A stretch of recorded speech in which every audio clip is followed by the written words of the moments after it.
자, 우리 똑똑히 궁금해 학생, 여기 경제 커맨드 센터에 온 걸 환영해요. 오늘 우리가 파헤쳐 볼 주제, 이거 진짜 중요하면서도 엄청 흥미로운 겁니다. 뭐냐면 바로 중앙은행. 이 중앙은행이 어떻게 사람들의 믿음, 다시 말해서 신뢰를 얻어내느냐, 바로 이 문제예요.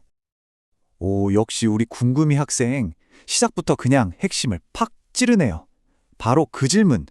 그게 오늘 우리가 탐험할 모든 내용의 출발점입니다. 아니, 군대도 아닌 중앙은행한테 왜 이렇게 신뢰라는 단어가 그림자처럼 따라다닐까요? 그게 왜냐면요. 바로 이것 때문이에요. 중앙은행의 신뢰라는 게 그냥 좋은 말이 아니에요. 이건 성공적인 통화정책의 완전 기본이고 눈에 보이지 않는 가장 강력한 무기거든요. 한번 생각해봐요. 사람들이 중앙은행이 앞으로 물가 확실히 잡겠지? 이렇게 굳게 믿잖아요. 그럼 신기하게도 진짜로 물가가 안정되는 경향이 있어요.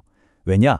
바로 미래에 대한 기대를 컨트롤하는 힘, 그게 바로 신뢰에서 나오기 때문이죠. 이게 우리한테 왜 중요하냐고요? 여러분 월급 가치가 앞으로 어떻게 될지, 내 대출 이자가 어떻게 변할지 이런 것들을 예측할 수 있게 해주니까요. 이게 바로 신뢰의 힘입니다. 자, 그럼 그 중요한 신뢰를 어떻게 얻는지 본격적으로 한번 파헤쳐 볼까요? 자, 첫 번째 전략입니다. 이건 마치 정밀 유도 미사일처럼 경제 전체를 아주 정교하게 관리하는 방법인데요. 바로 명목 GDP 자체를 목표로 삼는 겁니다. 교수님, 근데 명목 GDP 타겟팅이 정확히 뭔가요? 역시 우리 똑똑이 질문이 아주 예리해요. 좋습니다. 명목 GDP 타겟팅이라는 건요, 쉽게 말해서 실제 경제 성장률하고 물가 상승률을 더한 값을 목표로 삼는 거예요. 예를 들어 볼까요?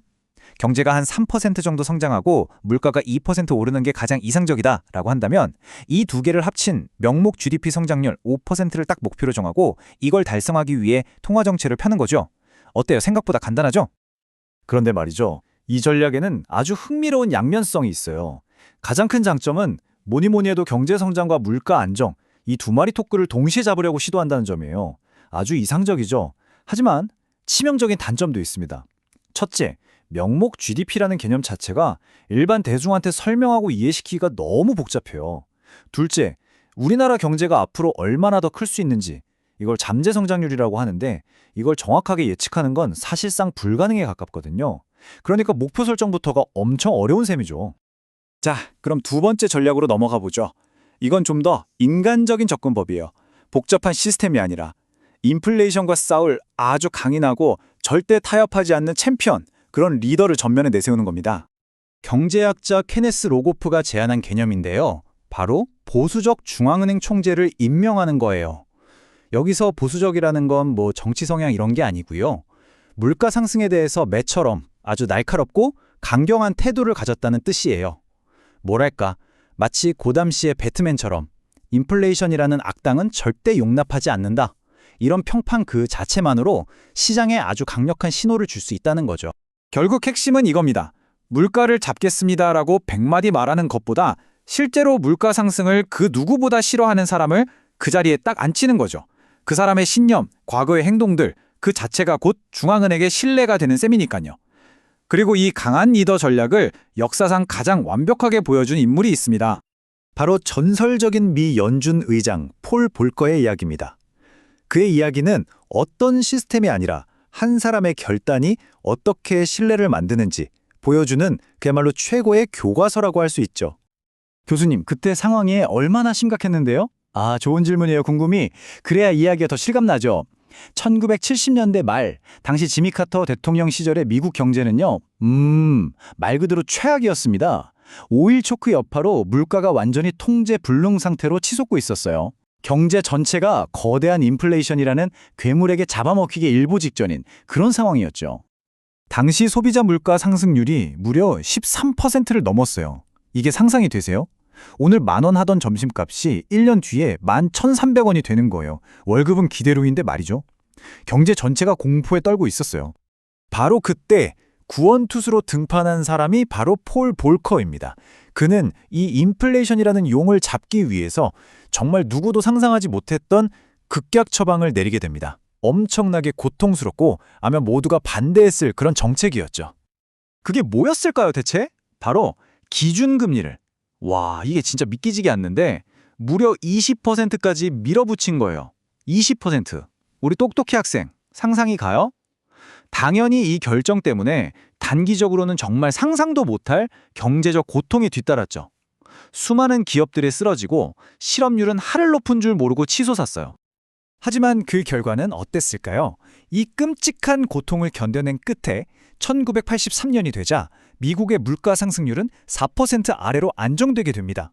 마침내 인플레이션이라는 그 무시무시한 괴물을 때려잡는데 성공한 거죠. 바로 이 부분, 여기가 오늘 이야기의 핵심입니다. 폴 버커는요, 어마어마한 단기적인 고통과 비난을 그냥 온몸으로 다 받아냈어요. 그리고 말이 아니라 행동으로 보여준 거죠. 우리 연준은 물가를 잡을 의지도 있고 능력도 있다. 이걸 시장에 아주 확실하게 각인시킨 겁니다. 이게 뭘 의미하냐면 때로는 가장 인기 없는 결정이 장기적인 안정을 위해 가장 올바른 결정일 수 있다는 거예요. 그리고 바로 그게 중앙은행의 신뢰를 판가름하는 진짜 시험대라는 거죠. 이 사건 하나로 연준의 신뢰는 그 뒤로 수십 년간 흔들리지 않는 그야말로 반석 위에 오르게 된 겁니다. 자, 그럼 오늘 배운 내용 간단하게 정리해보고 우리가 함께 고민해볼 질문을 던지면서 마무리해보도록 할까요?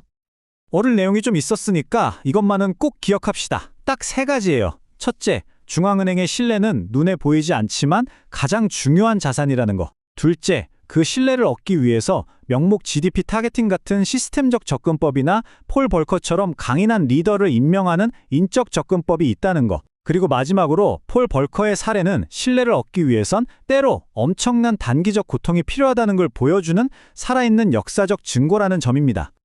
그래서 마지막으로 이 질문을 던져봅니다.